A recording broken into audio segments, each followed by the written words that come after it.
Parshas Bhaaloscha.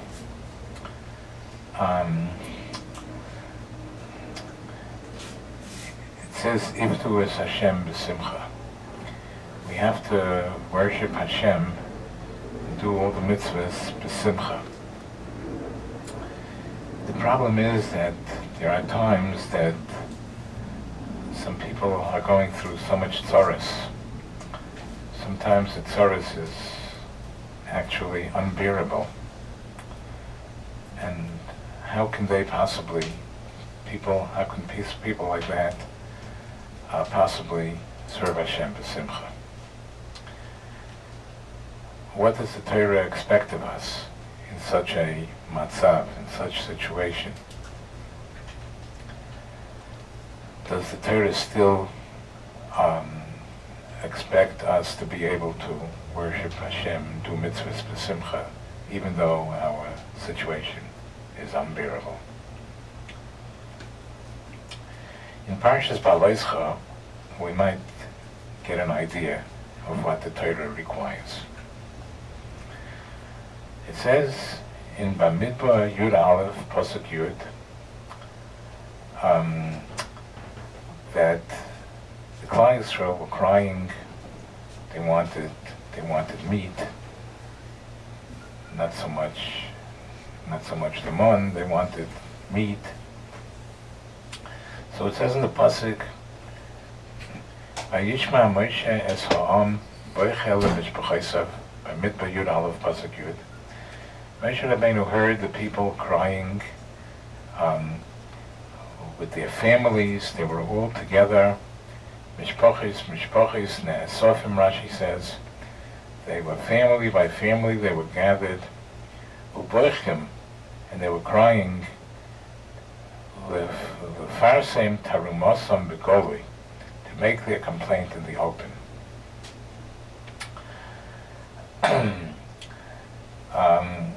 That's the simple meaning of the pasuk. The question is, well, before we get to the question, Chazal, Rashi brings down Chazal, when it says, "Vayishma Moshe es ha'am boichel lemishpachasav," they were crying, family by family, families. Chazal have a different take on this. Rashi brings it right here in Pasuk Yud. Rabbi Seinu Amru lemishpachasav aliskei mishpachas. They were crying regarding family matters. Al aroyos hane'esoris lahem, regarding forbidden relationships which had been forbidden to them. And simply what that means is that they came back from Har Sinai. They came back, and Torah was given, and the Torah said, the people that are going out on shidduchim, the Torah said, look, you can't marry everybody in the world anymore. There are certain people that are restricted, that are forbidden. So, b'chira, at first glance, that seems to be what the pasuk is saying, that they were crying al iskei mishpachos, regarding family matters, al aroyos hane'esoris, regarding the forbidden relationships that became forbidden to them, and they were crying. They wanted to be able to go out on shidduchim and to marry people, whoever they wanted. That's simply what it seems to say. The question on this is, it seems that we're dealing, well, what kind of people were they? These were not Tom, Dick, and Harry. This was a third dayer. These were a third dayer, a very, very high level generation. And because they can't marry 100% of all the women they might want to, that's why they were crying. They were such Balei Taiva or something. That what is the pshat? Another question In other words, how could we understand this Chazal that says they were crying for family matters, which seems to be, as we just explained. Another question is, it says in the Torah, Ish Pesach Oholoi. They were crying outside. What's the significance of this, that they were crying outside? What does the Torah have to write? Who cares where they were crying? What's the meaning of it? So two questions. How could it be that they were such polytaiva that they wanted to be able to marry B'davka only all the women in the world? And then here the Torah came and forbade them. They can't marry everybody. And the second question is, what's the significance of the fact that they were crying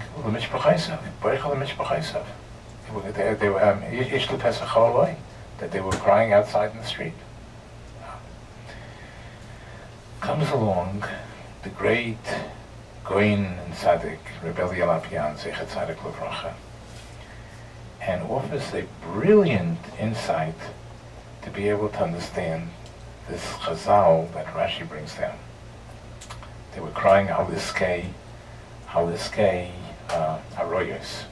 Haliskei Aroyos Haner Soris them. Rebbe says, Zechat Tzaddik Levracha, that when they came back from Har Sinai, they weren't crying because their list of possible shidduchim was reduced. That's not for such a dir. That's not a dir. They're not going to be guilty of such a thing. But what they were crying about was when they came back from Har Sinai. When they came back from Har Sinai, there was aroyos hane'esoros. There were women that became forbidden to them, namely their own wives. Their own wives were now forbidden to them. Before the Torah was given, they were able to marry whoever they wanted. But now that the Torah, now that the Rebbeinu Shalom gave a Torah, and now their own wives are forbidden. So they were crying. They were crying because people that were married 10 years, 20 years, 30 years, 40 years, they have children, grandchildren, they can't stay together anymore. They can't stay together anymore, and that's why they were outside. That's the significance of Ish Pesach Olay. They couldn't go into the house together with their wives because now their wives was also to have yichud with them, was also to be alone with them. And this is something that they were crying about. And this is really something to cry about. Not just that they were crying because their list of possible shidduchim were reduced. They were crying because they really, b'teva, they had something to cry about. They had to split the families that they were married together so many years. And what was the Torah's reaction to this? What did the Rebbeinu Shalom say about this? When they were crying, Vayichar af Hashem ha'od, same pasuk. The anger of Hashem was kindled greatly, uve'enei Moshe ra, and in the eyes of Moshe was evil. Why are you people complaining?